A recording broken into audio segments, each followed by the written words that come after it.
So no rental car for this video. Instead, I wanted to share with you my daily commuter. This is my 2012 Toyota Prius C2. I've owned this vehicle for almost 8 years and I absolutely love it. I'm going to show you why in a few minutes, but first let's talk specs for a second. So 2012 Toyota Prius C2, C meaning city. This is a smaller version of the Prius. This is in the Yaris body, so it's one of the smallest cars Toyota makes. And it's converted to get you better gas mileage in the city than on the highway. 2 is the trim level. There's actually a 1, 2, 3, and 4. 1 being the cheapest version. That retailed, at least back in 2012, for about $19K. 4 fully loaded retailed for about $25,000, $26,000. This is the Prius C2. So I got this one for about $20K back in late 2011, which I thought was a pretty good deal. Now under the hood we have a 1.5 liter inline 4. It's got a 2-speed CVT. That's a continuously variable speed automatic. And it kicks out, wait for it, 74 horsepower at 4,800 RPM. So this is not a powerful vehicle, but there's a reason for that. This thing is set up to get really impressive gas mileage. Now the EPA estimates put this thing at 53 miles per gallon in the city, 46 on the highway with a combined rating of about 50, but I get tremendously better gas mileage than that. I typically get 65 to 70 miles per gallon when I'm driving this thing to and from work, which is amazing.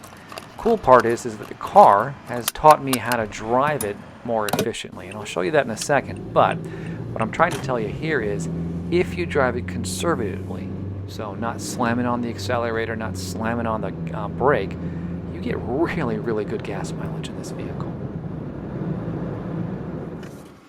So here's the key. No key fob. You actually get a real key for this one. A couple of buttons on it, a panic button, lock and unlock. Let's push and hold the panic button to see what the horn sounds like.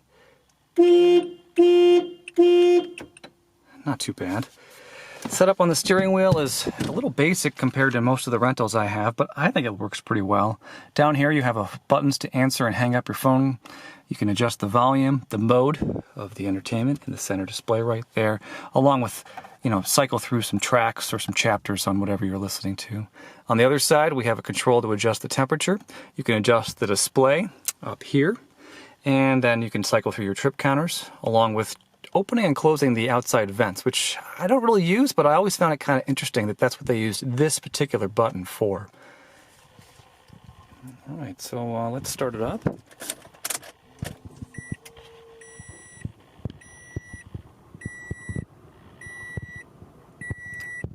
So that's it. Besides the seatbelt alarm going on and off, you really don't hear the engine engage. There it goes. Did you hear it? That's because when you turn the car on, you're in electric mode to start with, and then if you need any power, for example, I'm running the AC right now, that's when the motor typically kicks on. Nice display up top. Speedometer right here on the left-hand side shows you your fuel gauge, along with the fact that we're in park. Up here we have a small screen. I mean, it's smaller than my fist, but you can see it pretty well.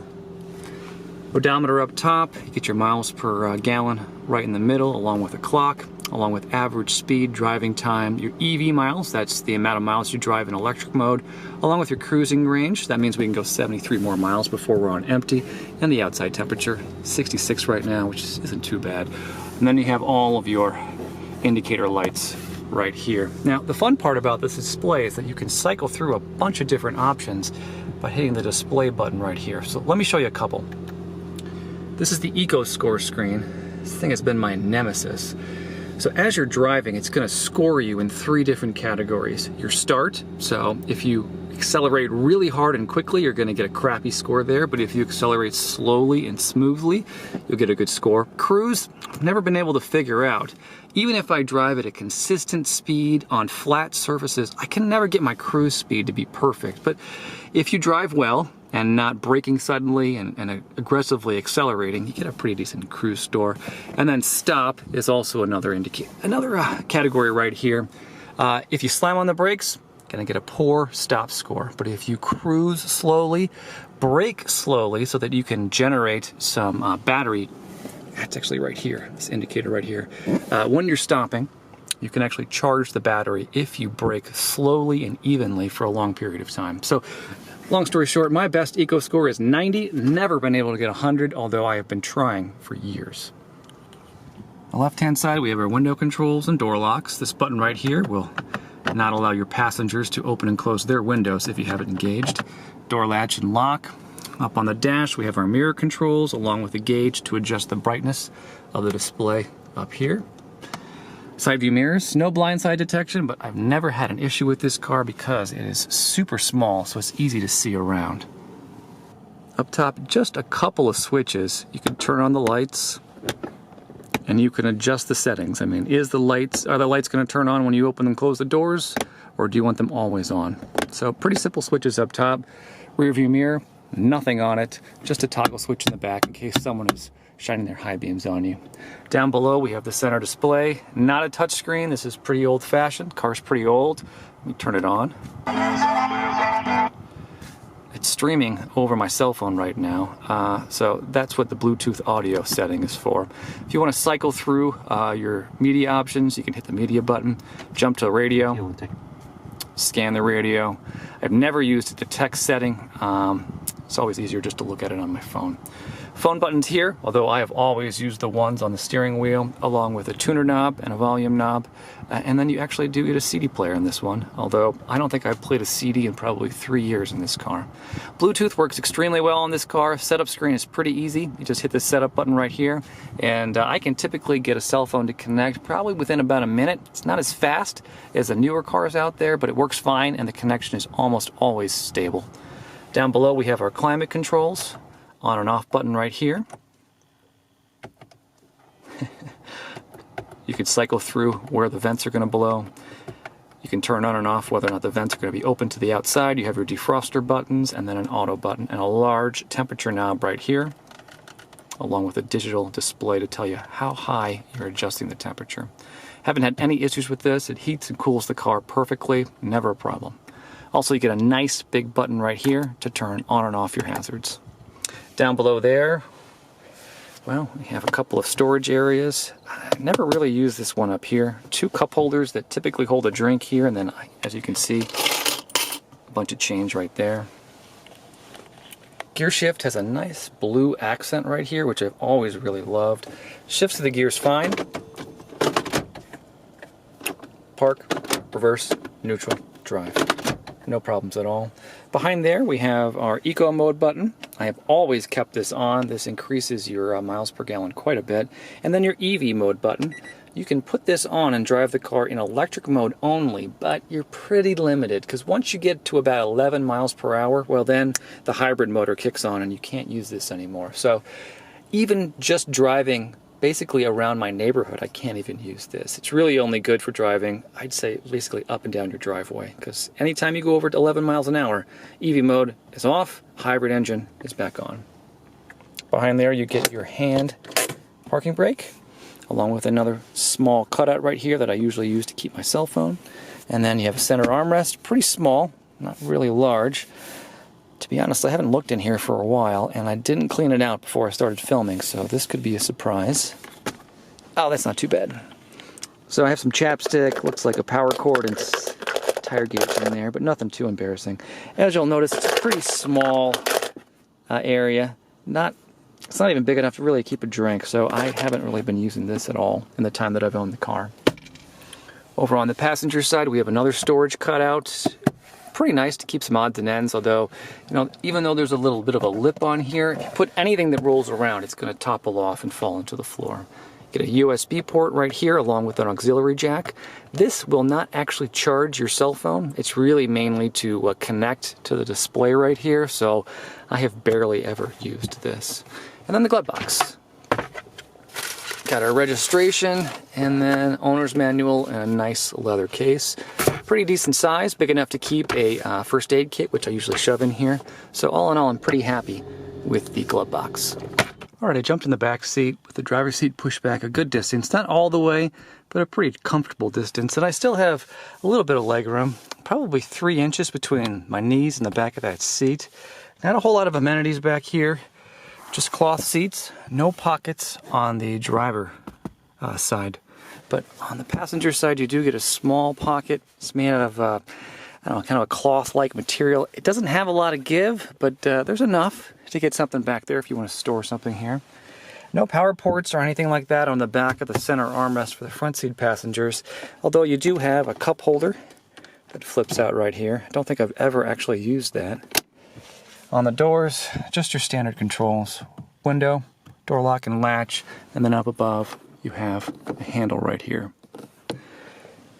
No center armrest, because this comes in two sections, right? This folds down and so does this. Nothing right here. Car seat anchors, they're not great. I've had a lot of trouble getting a car seat connected in this car. You have to reach your hand all the way in and down, and that's where the car seat anchor is. So it makes it really, really challenging to connect something. So, at least in my experience, once you set up a car seat in here, you are never taking that thing out until your kid is ready to ditch it. All right, so let's open up the hatch so I can show you how versatile this hatchback is. So this is what it looks like with the rear seats up. There's still a pretty decent amount of space back here, considering this is a tiny subcompact car. Enough space back here, at least for me, to get suitcases, groceries, stuff like that back here without any problems. Also, there's a spare tire under the floor. You just got to pull up this carpeting, a little bit of Velcro that attaches it, and remove these two large styrofoam pieces, and then you have access to the spare tire. Not too bad. Should be pretty easy if you get it flat. But if you need more room back here, you can fold down the rear seats by pulling up on these little pins.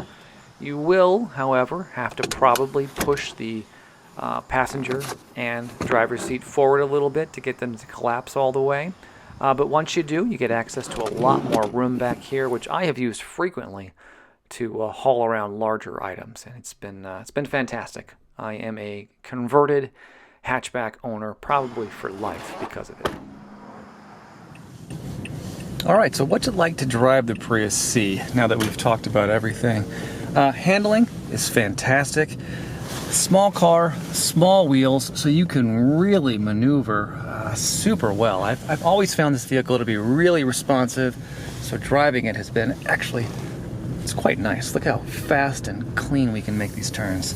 Acceleration though, well, this is a hybrid, so acceleration is not great. There's really a long lag from the time you press the accelerator to when you're actually going to get any power from the vehicle, especially if you keep it in eco mode like I do. But I don't drive this car for power. I drive it for fuel efficiency, and this thing, if you drive it well, and look at my eco score right now. It's horrible because I'm using a lot of power. But if you drive this car well, you can get some phenomenal gas mileage. I have gotten into the 70s per gallon, which is, I think, just fantastic, especially for a car at this price point.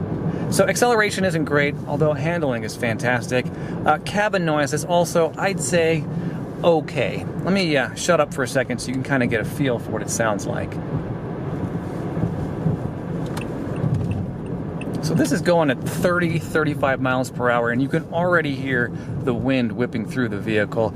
It's just not great. I'm not saying it's horrible, but compared to some of the sedans and SUVs that I usually rent, it's pretty bad. But you can just pump up the volume a little bit on the entertainment, and you don't really notice it that much. All right, so that's pretty much everything end to end on the 2012 Toyota Prius C2. Since you stuck with me to the end, let me just tell you a quick story. This was not supposed to be my car. It's going to be my wife's car, but then we had kids, bought a minivan, yada, yada, yada, and I just sort of inherited it. I hated it first, but after a couple of years, I gotta say, I really love this little machine. So with that being said, don't be surprised that I'm going to give this one 5 stars. Look, this hits all of my major likes in a vehicle. It's small, it's versatile, it gets extremely good gas mileage, and it's pretty fun to drive. So all in all, I love, love, love this little machine. But maybe you disagree with me. If you do, I'd love to hear from you down below. Please leave me a comment. Otherwise, thank you so much for watching, and I hope you join me next time when I'm back renting, hopefully, a more interesting and more powerful rental car. I'll see you then.